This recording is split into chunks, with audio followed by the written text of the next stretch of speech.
Bonjour les gens, c'est Endeavor. Je vais commencer une série de vidéos concernant Myth, qui est un jeu, un dungeon crawler coopératif avec de nombreuses figurines, dont je suis le traducteur, la personne qui coordonne la traduction. Je m'occupe de toute la traduction technique, pendant que il y a beaucoup de personnes qui m'aident à relire les textes et d'autres qui traduisent toute la partie background et la partie histoire quoi, du jeu.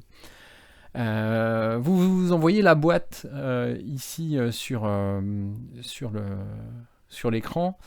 C'est un jeu qui est issu de Kickstarter, c'est assez important dans l'histoire du jeu. Deux Kickstarter à ce jour, un qui a été livré intégralement et un autre qui est en cours de livraison partielle, on va dire.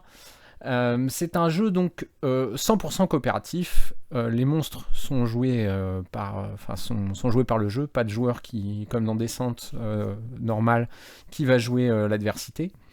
En théorie, de 2 à 5 joueurs. Concrètement, moi je conseille vivement ce jeu à 3 ou à 4 héros, on va dire. Qui soit joué par un ou plusieurs joueurs, pour plusieurs raisons. Deux héros, je pense que le jeu est assez difficile. Il y a quand même pas mal de monde qui dit jouer à deux sur Board Game Geek. Donc bon, peut-être que c'est mon expérience à moi. Ce qui est pas forcément plus mal. C'est vraiment pas mal, un peu de difficulté, je pense quand même. À 3 ou 4, c'est l'idéal. À 5 joueurs, le problème, c'est non seulement un problème de difficulté. Il y a un système pour équilibrer un petit peu le jeu, mais il n'est pas parfait malheureusement. Mais surtout, Myth est un jeu où il va falloir énormément discuter sur ce qu'on peut faire à ce tour, et il faut que les joueurs se coordonnent énormément. Il y a une ressource commune dans laquelle globalement les joueurs vont puiser. Plus ils vont puiser dedans, plus les ennemis vont jouer souvent.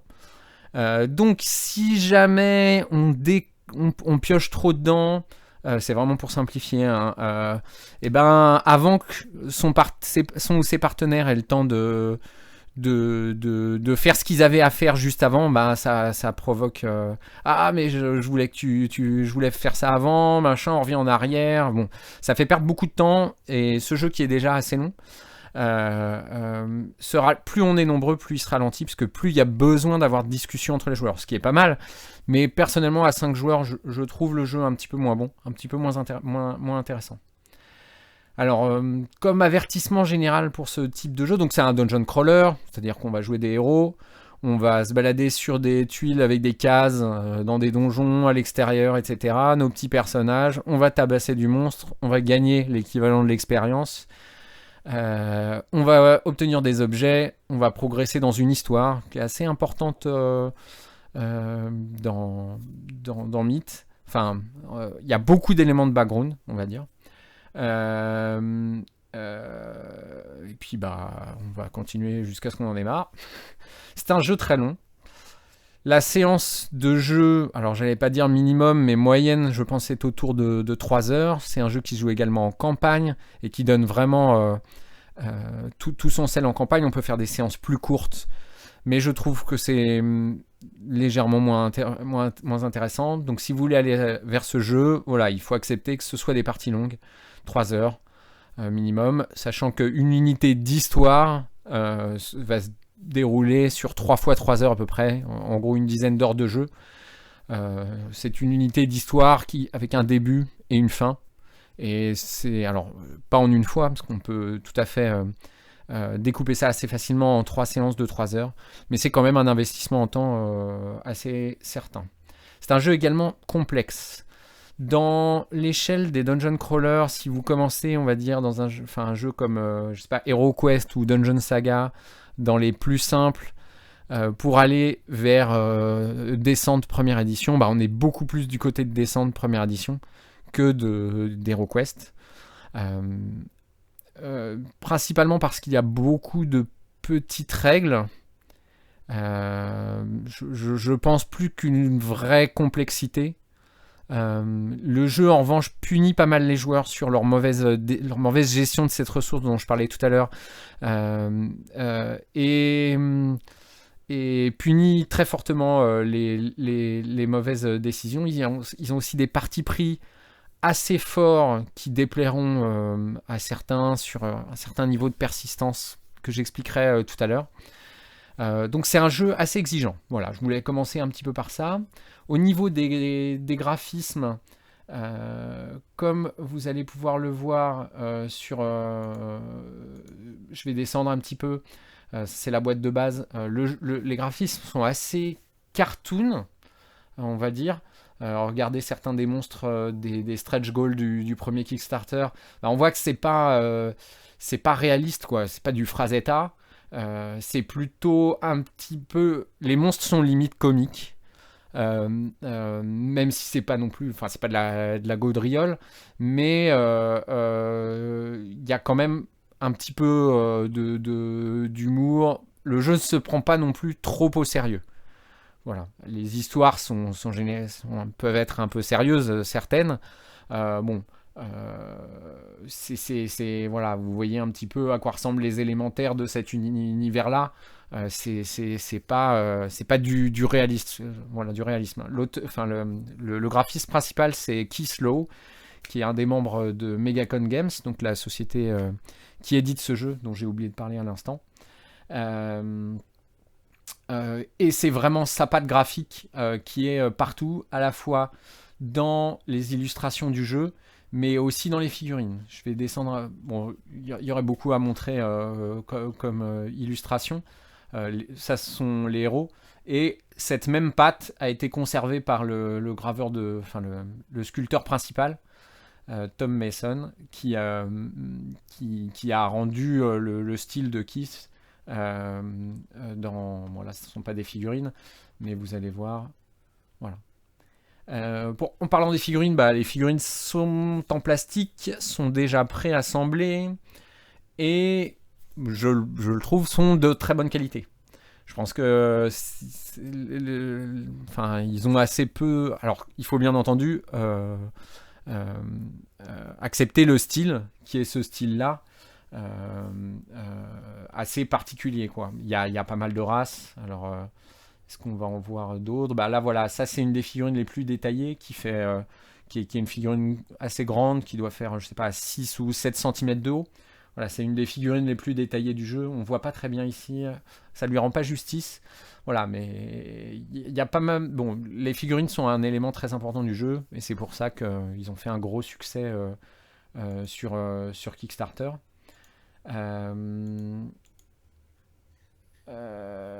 Mais ce ne sont pas non plus des graphismes, même si c'est un peu cartoon, chibi, c'est-à-dire avec une tête surdimensionnée, qui est un style sur lequel je n'accroche pas du tout. Voilà. Donc je vais vous faire un petit historique. C'est un Kickstarter qui a eu lieu il y a maintenant au moins 2 ans. Je vais retrouver la date à l'instant. Livraison prévue janvier 2014. Bon, ça c'était un petit peu c'est courant 2013, quoi. Je crois que c'est mars ou avril 2013, quelque chose comme ça. Donc il y a un moment déjà. Ils ont eu beaucoup de retard sur la livraison. Ils ont livré le jeu de base avec 2 mois de retard à peu près. 3 à 4 mois de retard. En tout cas, ils ont livré les backers US avec 3 ou 4 mois de retard pour le jeu de base. Les autres backers internationaux ont eu tout à la fin, malheureusement. Et le reste des stretch goals, des add-ons, etc., à peu près 10-11 mois de retard. À l'époque, ça a posé beaucoup de problèmes. Parce que c'était pas très. C'est un petit peu le début des Kickstarter. C'était quand même un Kickstarter qui était assez tôt. Ils ont fait 950 000, quelque chose comme ça, pendant le Kickstarter, ce qui était assez énorme. À l'époque, c'est un petit peu avant la saison 2 de Zombicide, par exemple. Donc, il y a eu des Kickstarter qui ont très bien marché avant, comme Kingdom Death Monster. Mais qu'ils ont livré bien avant Kingdom Death Monster, mais ça c'est autre chose. Ils ont eu beaucoup de retard, les gens n'étaient pas aussi habitués que ça, donc ça a posé pas mal de problèmes. Alors pourquoi ce Kickstarter a posé la qualité enfin de tous les matériels, le carton, etc. était excellente. Pourquoi ça a pas mal posé problème. Alors déjà c'était une toute petite boîte pour info, donc il y a 3 actionnaires principaux, vous en fichez un petit peu, mais qui bossaient à côté. Avec le succès du Kickstarter, ils ont tous quitté leur job et ils ont monté leur vraie structure. Avant ils faisaient des jeux de figurines d'escarmouches, un jeu qui s'appelle Merx, donc ils ont fait la 2e édition récemment. Donc c'était plutôt un habitué des jeux de plateau, des jeux de figurines que du jeu de plateau. Alors pourquoi c'est important ? Parce que même si personnellement je trouve les règles très bonnes, le jeu très très bon, la manière dont ils ont écrit les règles était une vraie catastrophe. Mais la première édition des règles, je l'expliquerai tout à l'heure, était vraiment une catastrophe. Le manuel était superbe. Quand ils ont livré le manuel 2 mois avant de livrer les boîtes, tout le monde a dit « Oh, le manuel, il est formidable ». Quand vous lisiez les règles, ils avaient des graphiques, des timelines pour quand est-ce que les gens jouent, etc. Quand vous posiez le jeu devant vous, en fait, il manquait la moitié des règles. Enfin, pas la moitié des règles, j'exagère beaucoup. Il manquait des éléments clés pour comprendre ce qui se passait. Alors, c'est un jeu qui a fait l'objet d'une version française, dont j'ai été le traducteur principal, dans le premier Kickstarter. L'avantage qu'on a eu sur ça, c'est que on a eu des mois pour pouvoir peaufiner les règles. J'ai introduit beaucoup de choses dans les règles françaises qui n'avaient pas été expliquées par les joueurs, mais à l'époque, par l'équipe initiale dans la VO. Mais à l'époque, on va dire, on a eu beaucoup de problèmes de communication avec l'équipe, avec un des membres de l'équipe qui s'occupait de nous, qui ne comprenait pas pourquoi on ne comprenait pas. Quand le jeu a été livré, vu le tollé que ça a fait sur Board Game Geek, et il y a beaucoup de gens qui en ont énormément voulu, le jeu n'était pas vraiment jouable. J'ai fait moi-même pour eux une FAQ d'une 10aine de pages. Alors c'est pas Descente V1 et c'est la FAQ non officielle de 150 pages, enfin 140 pages, mais ça demandait beaucoup d'explications, et même il y a des points que moi j'ai découverts après voilà, ah oui, c'est comme ça que ça marche, on pensait avoir compris, et il y a des règles qu'ils n'avaient pas expliquées parce que c'est un espèce de... Bon, déjà je pense qu'ils sont pas très bons pour écrire les règles, et en plus ils avaient des choses dans leur tête et ils n'avaient pas assez d'expérience sur le sujet, à la fois pour l'écriture des règles, pour l'écriture de certaines cartes quêtes, où franchement il y a la moitié des cartes quêtes, même après les avoir traduites, vous étiez obligé de prendre des décisions. Et en fait, on vient à au cœur du jeu et de la philosophie dans laquelle ils l'ont fait.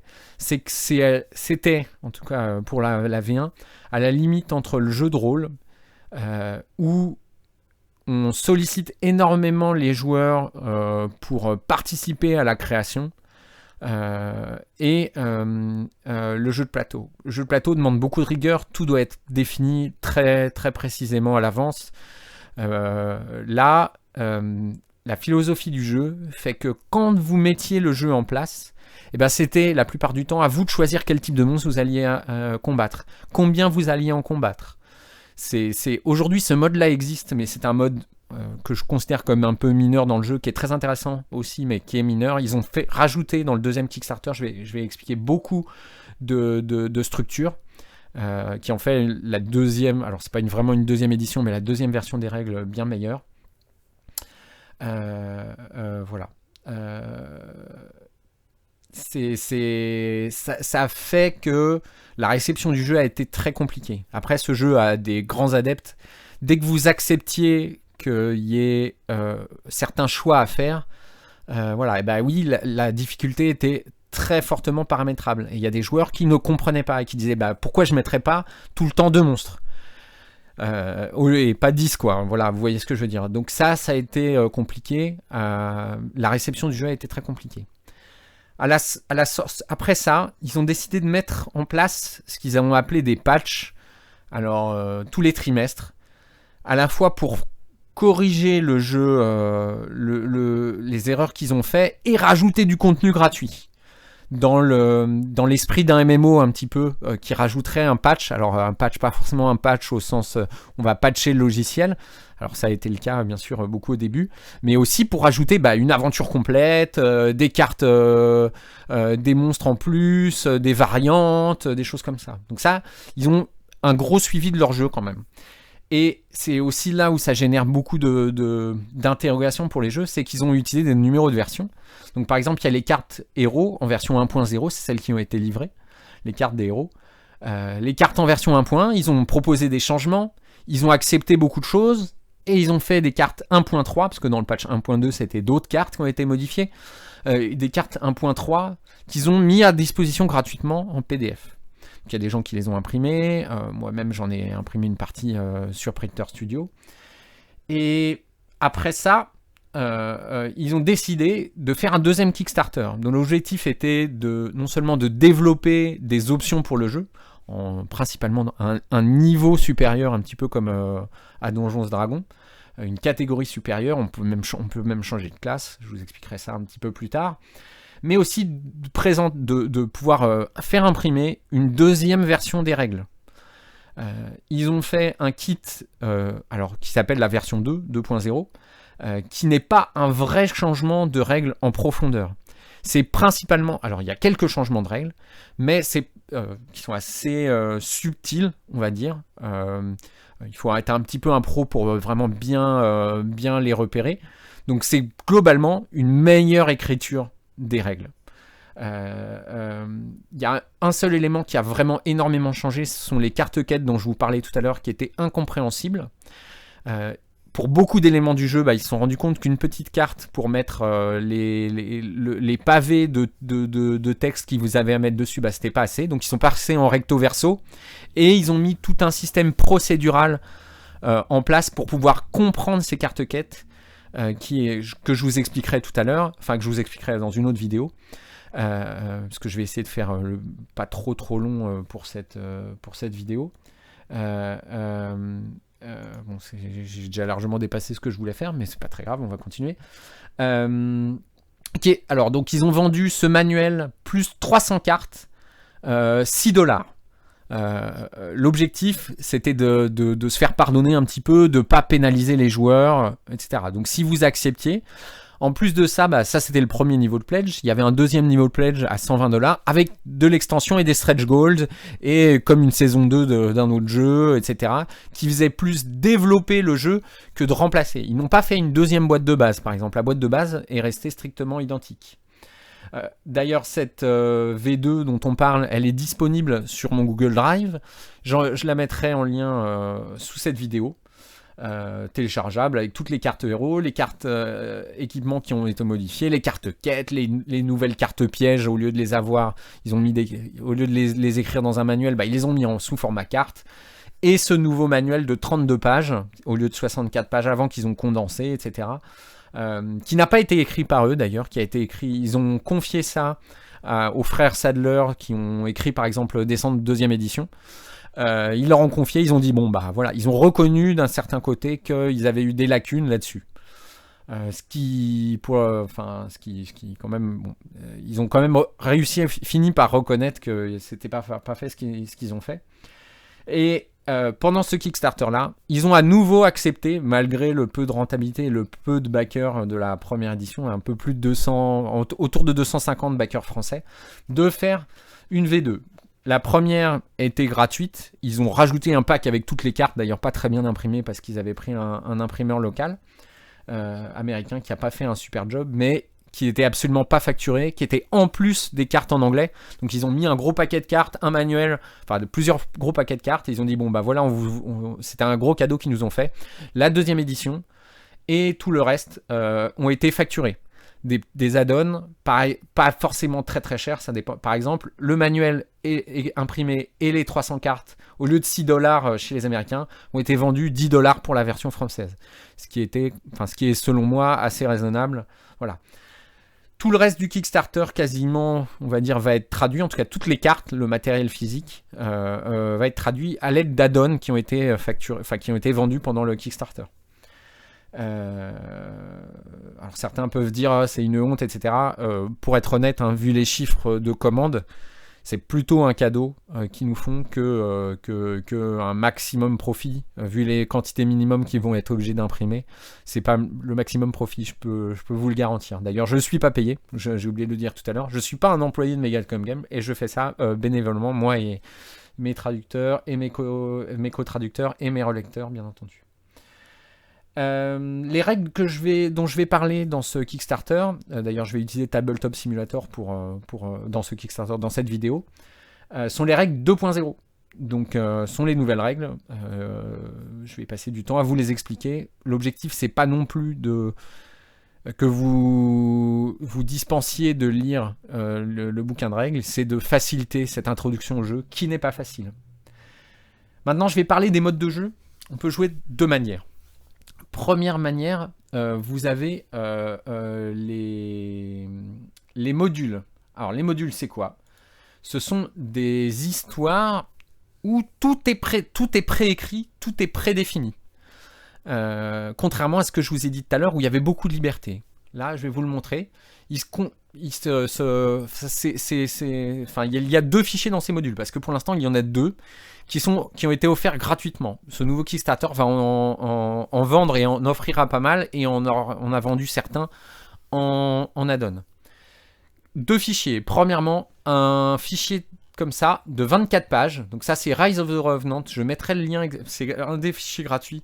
Je mettrai le lien dans... Ils ont tous une difficulté, celle-ci est de 2 crânes. Ce module-là est de 2 crânes. Et vous avez beaucoup de texte.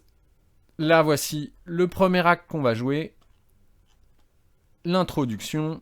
Exactement la mise en place. Où est-ce que vous mettez chaque pion du jeu. À quoi servent les différents éléments. Je ne vais pas rentrer dans le détail. Et un texte d'introduction à lire juste après avoir posé les tuiles, mais juste avant d'avoir commencé. Un petit texte de conclusion à lire juste après.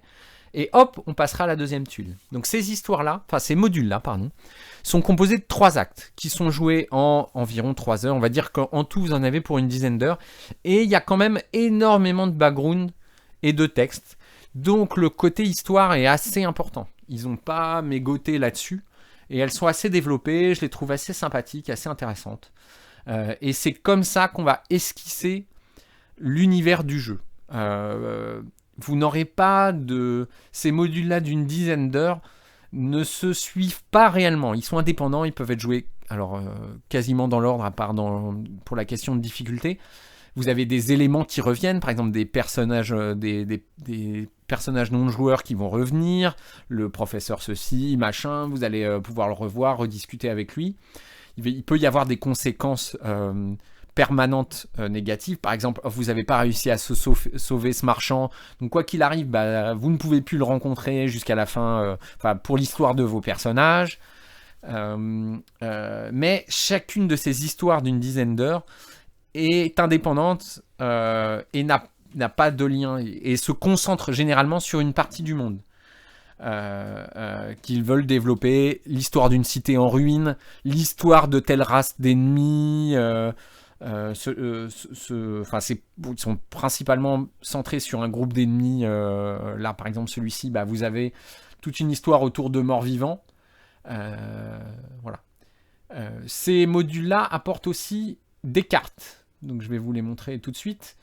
Par exemple, une carte, un allié qui est avec vous, qui va faire une bonne partie du scénario avec vous. Un nouveau marchand. Donc, l'objectif, c'est d'apporter des options supplémentaires aux joueurs. Un nouveau marchand que vous allez pouvoir rencontrer. Des variantes sur des monstres existants. Donc là, par exemple, au lieu que ce soit des hommes rats normaux, ce sont des hommes rats morts-vivants. Vous allez utiliser les figurines des morts-vivants pour enrichir le jeu et leur donner les figurines d'hommes rats normales, et on va dire que ce sont des morts-vivants. Alors bon, ils ne seront pas peints comme des morts-vivants, mais l'objectif de ces modules-là, et de ces modules gratuits en particulier, c'est de donner d'autres utilisations aux cartes du jeu. Un nouveau piège, parce que vous allez rencontrer des pièges sur les tuiles. Des nouveaux boss. Donc les boss sont des ennemis beaucoup plus puissants qui se combattent en plusieurs étapes, par exemple. Un petit peu comme dans un MMORPG, d'ailleurs j'en parlais tout à l'heure. Là, ce sont des cartes des monstres de mise à jour avec des petites modifications et des objets supplémentaires pour vos héros. Ainsi que d'autres éléments, des petits tokens, des choses comme ça. Donc tout ceci pour l'instant n'est fourni qu'en PDF. Sachant que les modules qui seront livrés avec le deuxième Kickstarter seront bien entendu livrés avec tous les éléments déjà imprimés. Tous ces modules-là vont être traduits. Tous les modules du jeu vont être traduits. Seulement, ils ne seront pas imprimés. Les seules choses que j'ai réussi à négocier, c'est l'impression des modules, des cartes des modules qui permettent de jouer concrètement. Les modules en eux-mêmes seront disponibles qu'en PDF, mais ils seront tous gratuits, que vous ayez acheté les modules ou pas, donc ce qui est pas mal. Je lancerai peut-être un truc pour pouvoir faire peut-être un livre, etc. Mais sachant qu'en tout, il y a peut-être autour de 350 pages de modules prévus dans ce deuxième Kickstarter. Il y a 14, je me souviens plus le chiffre, peut-être 16 ou 17 modules de 24 pages, plus des manuels de règles. Donc il y aura vraiment énormément. Ce sera quelque chose d'optionnel que moi je proposerai pour animer un peu la communauté. Bon, sauf si on n'arrive pas à le faire, sinon ce sera disponible en PDF. Donc je vais revenir à la partie qui a posé beaucoup de problèmes. Donc ceci est la réponse au fait que le deuxième que les gens trouvaient qu'être trop libre, bah ils étaient un petit peu paumés, ils avaient du mal à faire ça. Ici tout est écrit, toutes les variantes. Vous pouvez fouiller les tombes qui sont là, vous faites un jet, si vous réussissez, vous trouvez tel type d'objet, etc. Voilà. Il y a des parties aléatoires dans le jeu quand on va jouer, bien entendu. Il y a des dés, vous avez des cartes que vous allez piocher qui vont donner des événements aléatoires. Il y a plein de choses qui vont faire ça. En revanche, personnellement, je suis pas sûr que je referai 50 fois, enfin même 2 ou 3 fois la même histoire. Vos personnages vont faire cette histoire de 10 heures. Voilà. Alors après, ce jeu ne manque pas de contenu, je peux vous l'assurer. Vous aurez des heures de jeu. Je doute que tout le monde aille au bout des 16 modules de 10 heures, par exemple, sans parler du deuxième mode dont je vais vous parler tout de suite, qui est le mode aventure. Je vais aussi, excusez-moi, vous montrer le deuxième Kickstarter, j'ai complètement oublié. Ça, ce sont les 2 boîtes d'extension de ce Kickstarter, avec chacun une nouvelle race, un module, une nouvelle race d'ennemis par exemple, et un héros supplémentaire, des tuiles, pas mal de choses. Et voici toutes les figurines qui faisaient partie du pledge de base à $120, qui est 182 figurines, plein de figurines de monstres, plein de figurines de héros, des énormes figurines qu'on n'a pas encore, qui sont des boss, alors qu'on appelle World Boss, ou nous allons appeler boss légendaire certainement dans la traduction. Des nouveaux modes de jeu, des figurines pour les alliés au lieu de petits pions en carton, énormément de matériel. Tout ce qu'on peut dire, même entre le premier et le deuxième Kickstarter, c'est qu'ils ne sont vraiment pas radins sur le contenu, ni sur la qualité, ni sur le contenu. En tout cas, pour Myth. Voilà. Donc 182 figurines, excusez-moi, dont 90 sculptures uniques. Il y avait bien entendu énormément de stretch goals, je vais vous les passer. Ils ont fait à peu près ils ont fait autour d'1 million également. Et aussi énormément d'add-ons, puisque c'est là-dessus qu'ils vivent. Un énorme Kraken, par exemple. Des modules supplémentaires, donc un pack de 8 modules supplémentaires. Bon, pas mal de choses. Un livret en hardcover avec un peu plus d'artwork, des figurines en plus. Bon, je ferai une vidéo qui décrira un petit peu le contenu du jeu, parce qu'il est vraiment très très compliqué à aborder. Et d'ailleurs, c'est un jeu qui est obscur. Non seulement parce que la communication de Megacon Games n'est pas simple, ils sont assez difficiles à comprendre souvent, et aussi parce que leur jeu est complexe, qu'ils ont beaucoup d'add-ons parce qu'ils enrichissent leur jeu. Bon, bref. Maintenant, je vais vous parler du mode aventure. Donc ça, ce sera, je pense, le mode qui sera le plus joué, plus scénarisé, le plus prédéfini. Le mode aventure est beaucoup plus libre. C'est ce que Megacom Games avait en tête au début. comment ça se passe? Vous allez choisir un nombre de tuiles à jouer. On va faire 1, 2, 3 tuiles, on va faire une séance. L'avantage, c'est que vous pouvez faire des séances un petit peu plus courtes. Grâce à ça. Bon, il y a quand même, c'est un jeu à matériel, hein. Vous ferez pas une séance de 20 minutes, le temps de sortir les centaines de cartes du jeu, les pions, enfin centaines de cartes. Il y en a beaucoup plus que ça, mais tous les pions, le bordel, vous allez pas jouer 20 minutes, hein, mais vous voulez faire 1h30, bah c'est possible de trouver quelque chose à jouer. La partie historique va être gérée par des cartes quêtes, les fameuses cartes quêtes dont je vous parlais, que vous allez soit piocher au hasard, soit parce qu'il y a des quêtes qui vont être complètement indépendantes les unes des autres, mais il y a aussi des chaînes de quêtes. Alors, il y a des joueurs qui vont vouloir piocher complètement et avoir la surprise, d'autres qui vont dire, bah on va faire la chaîne de quêtes qui parle de Lucie, par exemple, d'un NPC, etc. Et vous avez une introduction, une première quête, si vous la réussissez avec des embranchements, si vous la réussissez, bah la quête suivante, vous aurez le droit de choisir de faire cette quête-là, si vous ratez, vous aurez une nouvelle, ou alors si vous ratez, bah carrément, il faudra recommencer de zéro, ou alors vous ne pourrez plus jamais la recommencer parce qu'elle est morte, etc. Donc la partie histoire sera gérée par là. Chaque tuile a un certain nombre d'icônes dessus qui vont vous indiquer, qui vont vous donner des indications sur ce qu'il va falloir rajouter sur la tuile. Par exemple, est-ce qu'il va falloir piocher une carte quête? Est-ce que vous allez mettre des antres qui sont des structures qui font apparaître des monstres? Combien de groupes de monstres vous allez mettre? Mais tout le reste sera au choix. Sauf si la quête vous dit, bah, ce sont forcément des tels types de monstres, pour que ce soit thématique avec la quête. La plupart du temps, ces quêtes-là vous laissent le choix. Donc, est-ce qu'on va combattre des élémentaires? Est-ce qu'on va combattre des hommes plantes? Est-ce qu'on va combattre des orques, des hommes rats, etc. Non seulement le type va être au choix, mais aussi la quantité. Vous allez généralement avoir des paramètres. Il va falloir choisir entre 1 et 2 groupes de monstres errants, qui vont faire entre 3 et 8 membres. Donc là, il va falloir adapter un petit peu et avoir un peu de bouteille pour adapter le nombre de monstres pour qu'il y ait un challenge, mais que vous ne fassiez pas non plus défoncer. Voilà. C'est ce qui a principalement posé problème à des joueurs, c'est que cette liberté-là, il va falloir l'apprivoiser. Sachant que la mort de vos personnages n'est pas définitive, l'échec à une quête n'est généralement pas définitif, on peut prendre des malus permanents qu'on peut désormais contrer en deuxième édition, qu'on peut perdre en dépensant certaines ressources. Voilà. Il y a un troisième élément, alors je vous ai dit, il y a 2 modes de jeu principaux. Dans la première édition, en fait, il y avait ce qu'on appelait des histoires. C'est à mi-chemin entre un module et le mode aventure dont je vous parlais à l'instant. Ces histoires-là font également 3 actes, ont du background, ont un début à la fin, mais ont une liste de tuiles qui sont déjà prédéfinies. En revanche, il fallait peupler ces tuiles soi-même en lisant les icônes de quête, au lieu d'être complètement prédéfinies. Ces histoires-là sont encore jouables en deuxième édition. Il faut juste accepter qu'il y ait ces choix en plein milieu. Voilà. Ils ont promis que les 5 histoires de la quête de base seraient transformées en modules à terme. Concrètement, bah, ils ont beaucoup de boulot sur le deuxième Kickstarter. On ne sait pas quand est-ce que ça aura lieu. Nous, on les a joués. Hein. On en a joué un peu plus d'une dizaine sur les 15, 12 17 de la boîte du premier Kickstarter.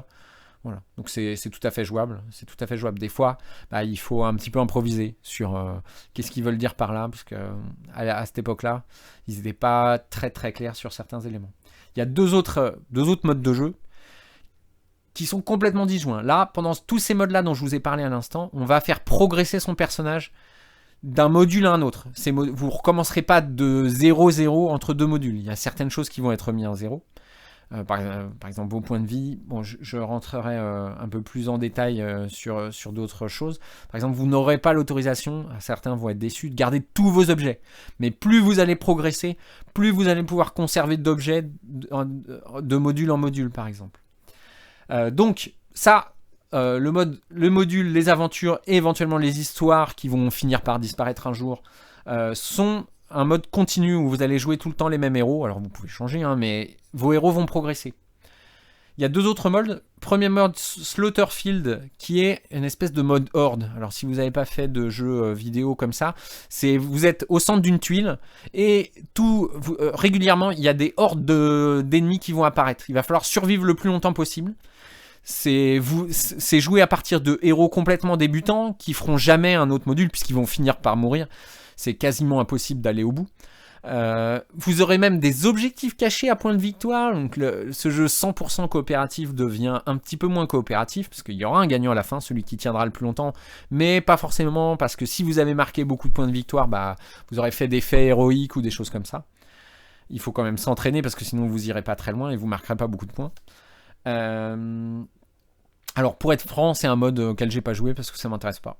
Voilà. Je pense pas que ce soit complètement nul, mais c'est pas le cœur de ce qu'on cherche dans un dungeon crawl.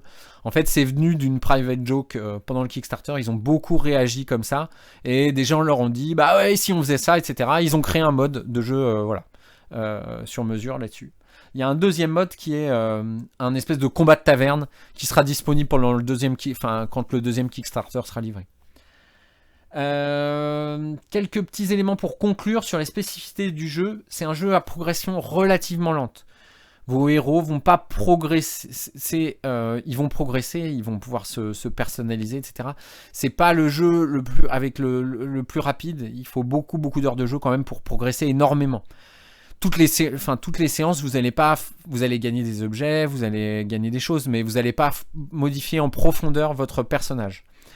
C'est d'ailleurs un jeu qui est énormément inspiré des MMORPG. Par exemple, les loots, j'utilise le terme de loot à dessein, les équipements ont des couleurs. Des blancs, c'est soit de l'or, soit des potions, par exemple. Des équipements marrons qui sont vos équipements pourris, un petit peu de départ. Ensuite, des verts, des bleus. Donc les verts sont mieux que les marrons, les bleus sont mieux que les verts. Et même dans le nouveau Kickstarter, des oranges, des dorés et des pourpres. Enfin bref, il y a des catégories de puissance d'objets. Et vous allez avoir par exemple 2 épées dans chaque catégorie et dans chaque couleur. Donc l'objectif, ça va être d'optimiser son équipement.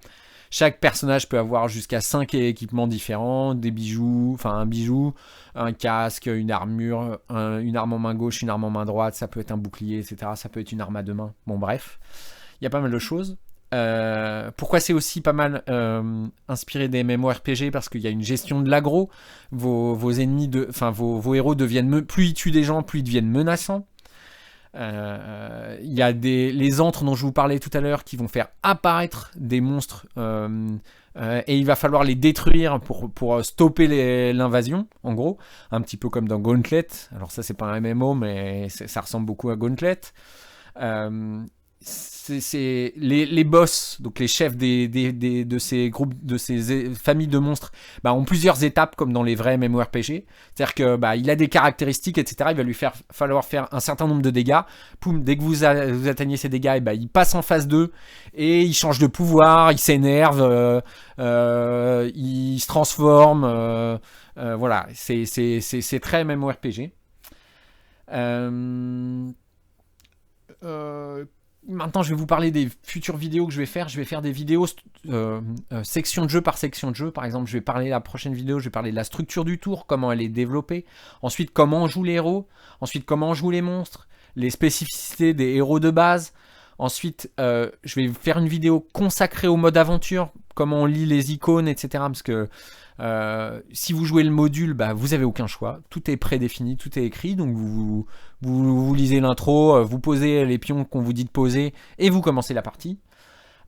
Ensuite, une vidéo si vous connaissez Myth 1, ce qui a changé. Ensuite, c'est pas forcément dans l'ordre, mais une vidéo sur la gamme. Myth 1, Myth 2, de quoi elle est composée, parce que c'est assez compliqué à comprendre. J'espère que j'ai pas été trop long, que vous m'avez toujours suivi, que ça vous intéresse. Laissez-moi des commentaires pour me dire si c'est bien, si vous m'entendez pas bien. Je suis désolé pour les hésitations, mais il y avait pas mal de choses à vous expliquer. Et je vais laisser quelques liens sous cette vidéo. Je vous dis à bientôt.